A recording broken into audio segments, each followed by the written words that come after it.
Test 6. You will hear a number of different recordings, and you will have to answer questions on what you hear. There will be time for you to read the instructions and questions, and you will have a chance to check your work. All the recordings will be played once only. The test is in 4 sections. At the end of the test, you will be given 10 minutes to transfer your answers to an answer sheet. Now turn to Section 1. Section 1. You will hear a conversation between a travel agent and a customer who needs to book a hotel for a group visit. First, you have some time to look at questions 1 to 6.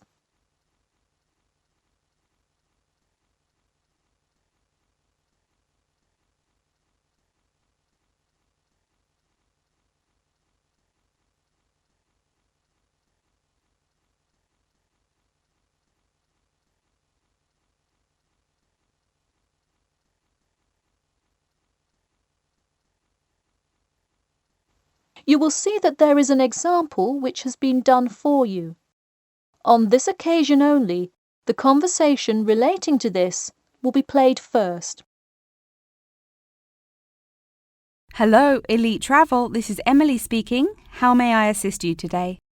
Hi, I have a group visit to plan, and I wonder whether you could help me decide on which hotel to book. I've narrowed it down to either the Winchester, the Royal Hotel, or the Star Hotel. I'm wondering if you have a recommendation. I would be happy to help. Those 3 are excellent choices. If everyone is booking hotel rooms independently, an easy way to do it is online booking. The Star Hotel offers online bookings at no additional charge. It sounds fine. The woman says that the Star Hotel offers online bookings at no additional charge. So, choice B has been written in the space. Now we shall begin. You should answer the questions as you listen, because you will not hear the recording a second time. Listen carefully and answer questions 1 to 6. Hello, Elite Travel. This is Emily speaking. How may I assist you today? Hi, I have a group visit to plan, and I wonder whether you could help me decide on which hotel to book. I've narrowed it down to either the Winchester, the Royal Hotel, or the Star Hotel. I'm wondering if you have a recommendation. I would be happy to help. Those 3 are excellent choices. If everyone is booking hotel rooms independently, an easy way to do it is online booking. The Star Hotel offers online bookings at no additional charge. It sounds fine. Yeah, and you can even book the gorgeous sea view rooms if you act quickly. I'll consider that. It would be great since we're mostly first-time visitors to the area to get a nice view of the water. Now, are there handicap-accessible rooms? Yes, all 3 options have access for the physically disabled. Great. I should also mention that we'll be on a tight schedule, so we won't have much time to go out for meals. Which of these hotels serve food?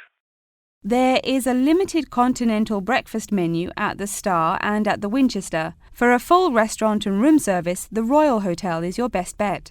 Oh, wonderful. Could you tell me more about the restaurant? Absolutely. In the morning, there is a gourmet buffet or a la carte item, and after 11 a.m., lunch is served in the dining room. Dinners are in a nice, low-key but high-quality setting in the hotel's private dining room, and Fridays feature the house jazz band. How lovely. Is there a group discount? No, sorry, not at the Royal Hotel. Let me check on the others, though. Could I place you on hold for just a second? Sure, thanks. It looks like there is one at the Winchester. 15% off when you book 8 or more rooms. Really? Sold. We'll book at the Winchester. Wait, is it suitable for children, though?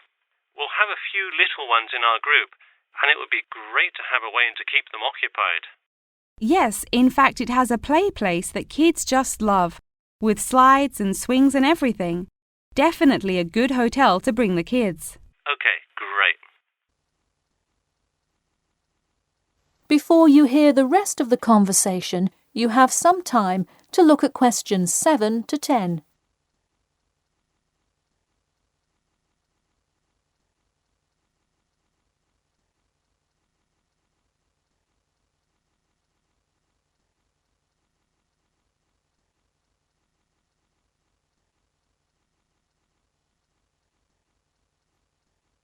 Now listen and answer questions 7 to 10. So now I know where we'll be staying. What next? Should I go ahead and book transportation and assign rooms and everything? Well, for now, there are only a few things for you to take care of. We will hold a block of rooms for you as soon as you send a deposit. I recommend booking as soon as possible, so you probably want to send the invitations as soon as you know how many rooms to hold. Oh, right. Okay. I'll send the invitations and put down the deposit. Is there anything else I should take care of? Great! And don't worry about this now, but sometime before you arrive, do let us know if you'll be requiring our transport service to and from the airport. I'll make sure to let you know. Does that incur a service charge? Or perhaps a tip? Or some presents to show our gratitude for the personal car service? Oh, don't worry about it. It is a free service, so if you would like to tip, you are welcome to do so. But hotel drivers do not accept gifts. Thanks for your help. My pleasure. Enjoy your stay at the Winchester. That is the end of section 1. You now have half a minute to check your answers.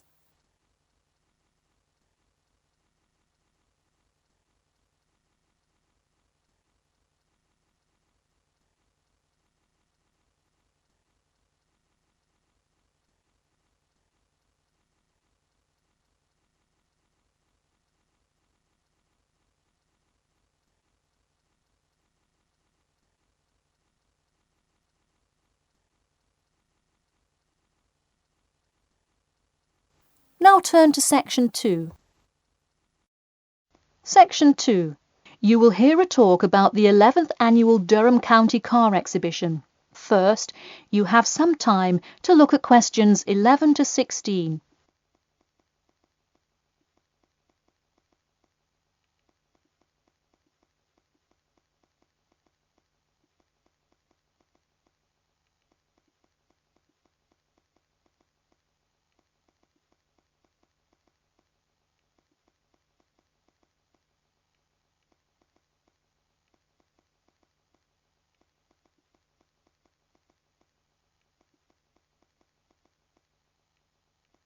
Now, listen carefully and answer questions 11 to 16. Ladies and gentlemen of Durham, start your engines. Skip Gordon here, inviting you to the 11th Annual Durham County Car Exhibition. That's right, it's that time of year again. Mark your calendars. The pre-opening event kicks off on the 18th, and the exhibition officially opens to the public on Saturday, March the 19th. Take it from me, you won't want to miss Durham's most attended public event of the year 5 times running. You don't have to be a motorhead to appreciate the finest cars, both new and old, in existence today, but it helps. Be one of the 70,000 people to see everything from big rig monster trucks to good old-fashioned classic hot rods. Get your tickets now. Admission is £10 for adults and £5 for children during off-peak times, and £20 for adults and £10 for children, and senior citizens on weekends and for full-day passes. Come see vintage classics, bid in the auctions, and even test out a few on the Winners' Circle racetrack. An insider tip: weekends are the exact time when all of the best attractions take place, but to avoid Saturday crowds, join us this Sunday. You'll see me, Skip Gordon, and all your friends from WKXP there this Sunday at our very own booth, so stop by and say hi, and you might just win a prize of your own. A new attraction this year will be the addition of a new car category, electricity, namely the electric car class. See displays from Toyota, Honda, and you guessed it, Tesla. Watch as the first generation of fully electric cars compete on style, ride, and watch the main entertainment as there's going to be a fabulous show of racing car to see who takes home fastest battery-powered car.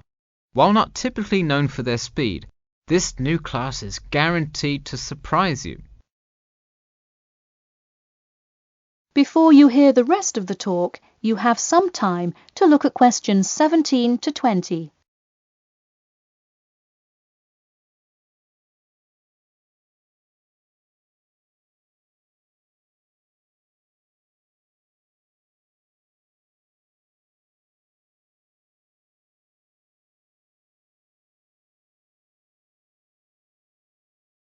Now listen and answer questions 17 to 20.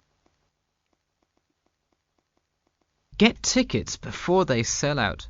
Last year's tickets sold out fast, so we upped the attendance this year. That's right, more seats. But don't wait. Act now and save. That's right, if you buy your tickets before this Friday, you'll get 2 for the price of 1. That's right, 2 for the price of 1.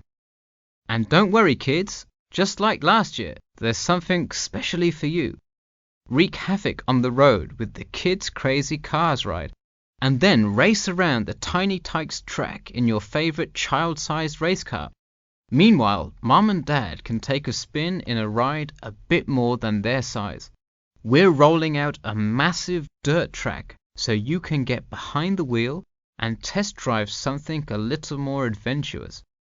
Put the pedal to the metal in a 4x4 SUV as you go over bumps and navigate through twists and turns. You'll want to buckle up. You heard it here. Act now to get in on the fun at the Durham County Car Show before it's too late. Come for prizes, good prices, and good old-fashioned family fun. We had a lucky draw for a new car last year, but this year our main event is the Monster Truck Rally, where one lucky fan will win a chance to experience the thrill from behind the wheel, well, next to the wheel, as they ride with legendary driver Smash Tate.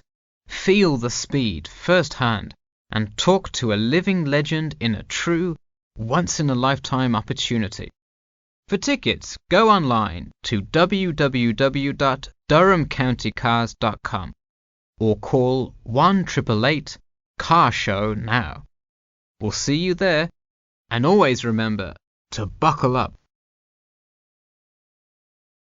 That is the end of section 2. You now have half a minute to check your answers.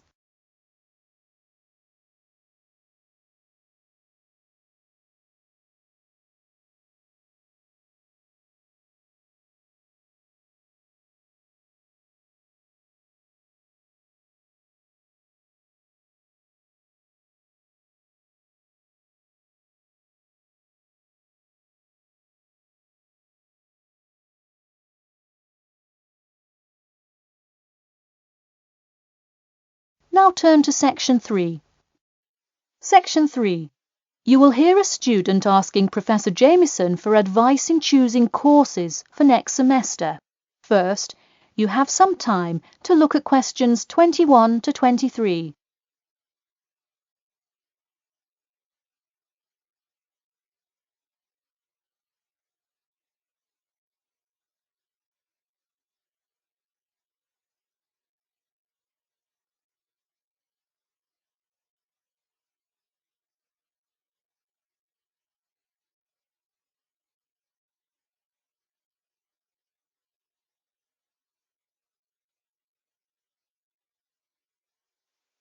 Now, listen carefully and answer questions 21 to 23. Hi, Professor Jameson. I was hoping we could talk this week about choosing courses for next semester. That sounds great. Any idea yet what you'd like to take? Well, I was hoping you could kind of tell me. There are so many to choose from. I don't even know where to start. Sure. Well, first things first. Do you know what you will major in? It's important to take courses that are relevant to your career path. Well, I think I want to major in biology. I want to go to medical school, so it seems like it would make sense. I agree. If you like biology, it's definitely a good idea to focus on that, since so many of the requirements overlap. Okay, so I should take a few biology classes then? Yes, let's start there. You should pick 1 or 2 biology classes. Not just any biology classes, though. If possible, read online or talk to senior fellows and find out about the structure of the courses. You don't want to end up signing up for 2 classes that require labs in the same semester. You'll spend so much time in the biology department that you won't see the light of day. All right, good idea. I heard labs can be as long as 4 hours. That's true. And another thing, make sure the topic is either relevant to your major or something you're interested in learning about. It sounds obvious, but do not just take a class because you heard it was easy or because it does not require attendance. Of course not, though it would be really nice to have at least one class that's a little bit less rigorous than the ones I'm taking this semester. I barely sleep as it is with all this studying. That may have more to do with your study habits, though I don't disagree that your schedule is really difficult this semester. Before you hear the rest of the talk, you have some time to look at questions 24 to 30.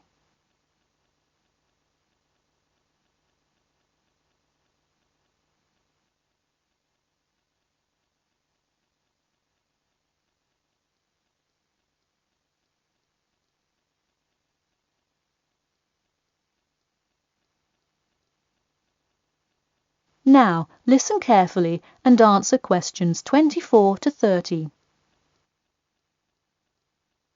So, any idea which biology classes you may decide on for next semester? Well, I was thinking of taking human physiology. It sounds relevant and interesting. I think it is an interesting class, but I would recommend against it.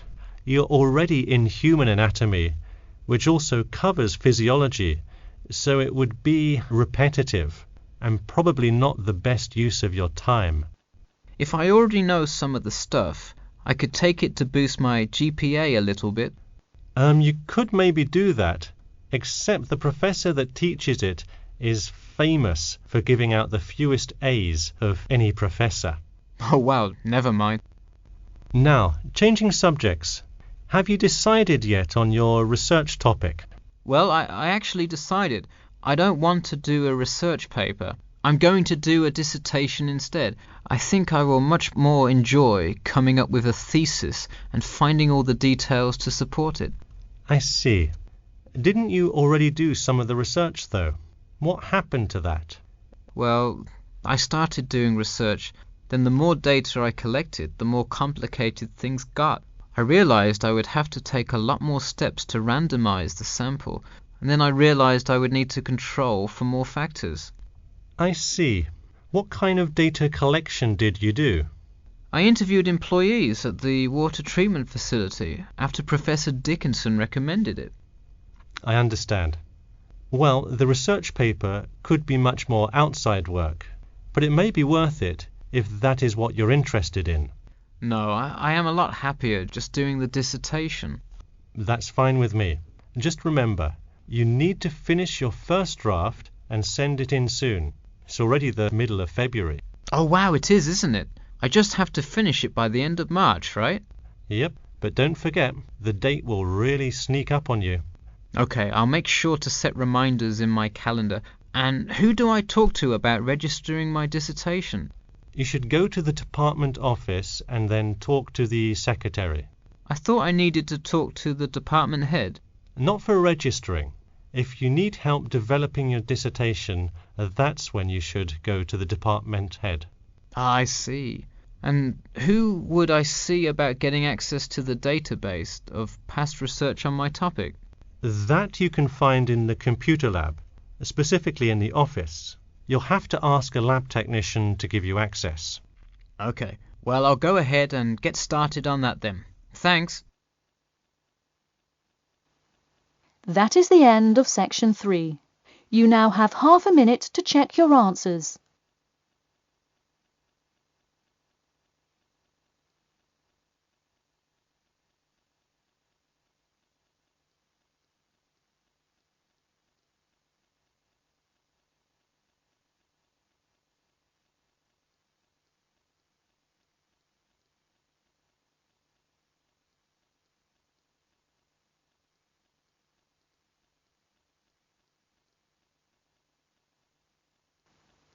Now turn to Section 4. Section 4. You will hear part of a lecture about the role of sleep in humans and animals. First, you have some time to look at questions 31 to 40.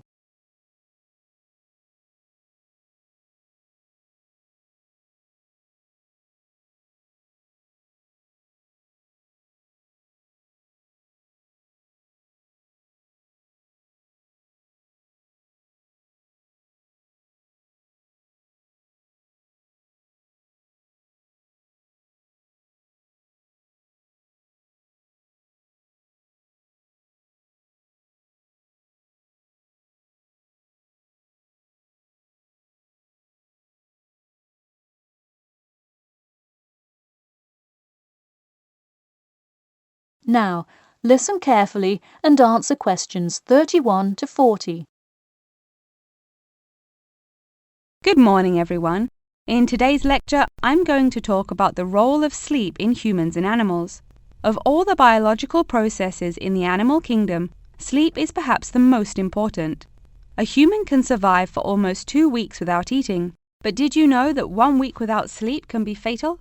It's even worse for animals, especially for those who must avoid predators. Without sleep, an animal is much less capable of avoiding an attack. This is the case for all animals, whether they are reptiles, mammals, or fish. Let us look now at how different animals sleep, reasons for their ways of rest, and the potential problems they might encounter. In marine life, sleep must be balanced with breathing. For example, the dolphin must float to the surface as it sleeps in order to breathe. Like other large sea mammals, they keep one eye open and one half of the brain awake at all times to maintain some amount of consciousness required to breathe and to watch out for possible threats. They sleep with only one brain hemisphere in slow wave sleep. Birds also have unusual sleeping patterns, mostly due to being constantly on edge in the presence of numerous predators. They usually sleep quite lightly. For example, Swainson's thrush, also called olive-backed thrush, is a medium-sized thrush that takes hundreds of naps during the day, each of which lasts just a few seconds.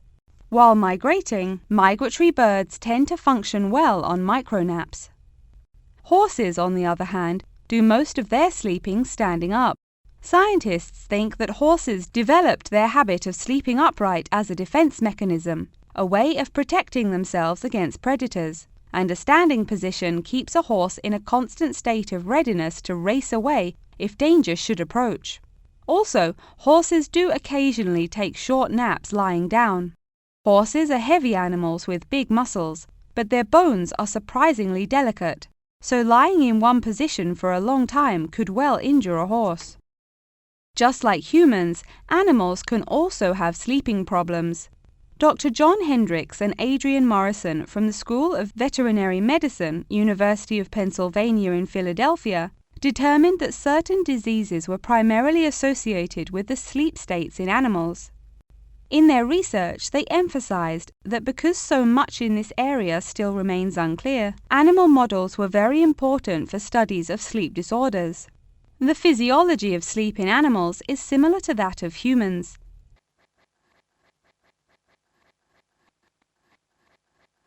But why do we humans sleep?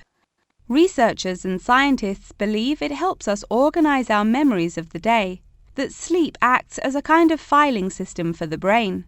Without it, our thoughts become disorderly and confused, which leads to increased likelihood of accidents and a tendency to say and do bizarre things. Researchers also believe that sleep plays a key role in learning. We sleep so that the brain can integrate new knowledge and form new associations. Because of the similar sleeping pattern to that of humans, rats are often studied in order to increase our knowledge of human physiology. In one study, rats were kept awake for almost 2 weeks and their behavior was observed. Researchers found the sleep-deprived rats could hardly remember anything of what they had been taught that day. For example, one rat had been taught to recognize pictures of various Parisian landmarks in order to receive food. Pressing a button below a picture of the Louvre would result in food being released, and so forth. However, When deprived of sleep, they would press buttons seemingly at random. In addition to rats, the fruit fly, a small insect that feeds and breeds on spoiled fruit, also has been used as a model organism, and thousands of scientists around the world work on it. But why was the fruit fly chosen to be studied? It was for practical reasons.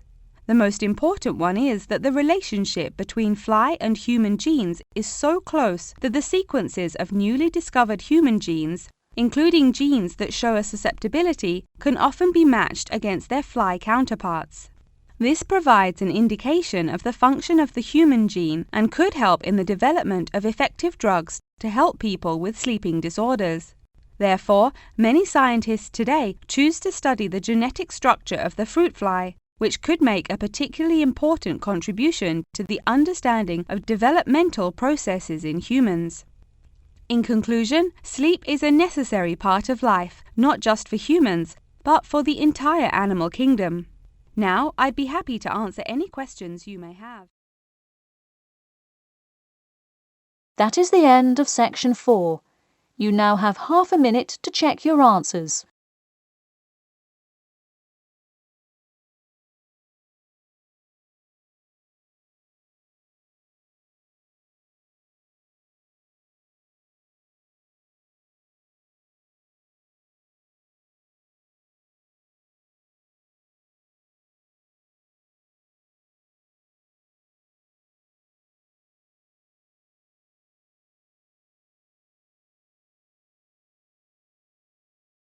That is the end of the listening test.